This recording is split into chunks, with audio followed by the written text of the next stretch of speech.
Sebanyak 93 warga Myanmar etnis Rohingya diamankan oleh petugas di Terminal Tipe A Kota Langsa Aceh, pada Senin pagi 17 Februari. Mereka ditemukan berada dalam sebuah bus yang diduga hendak menuju Sumatera Utara.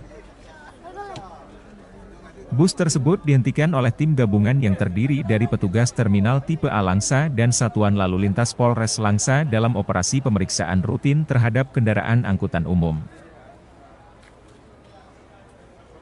Setelah dilakukan pemeriksaan, diketahui bahwa 93 warga negara Myanmar ini merupakan pengungsi Rohingya yang terdiri dari laki-laki, perempuan, dan anak-anak.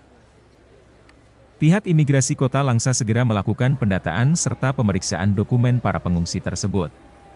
Pengawas Satuan Pelayanan Terminal Tipe A Kota Langsa, Rudi, menjelaskan bahwa para pengungsi diamankan saat petugas melakukan pemeriksaan rutin terhadap kendaraan umum.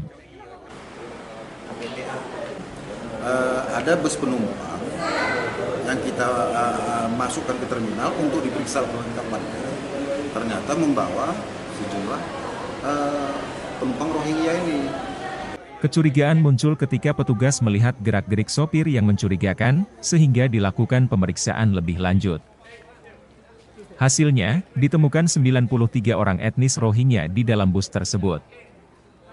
Menurut keterangan sopir, para pengungsi ini diangkut dari Kabupaten Biren dan rencananya akan dibawa ke Sumatera Utara.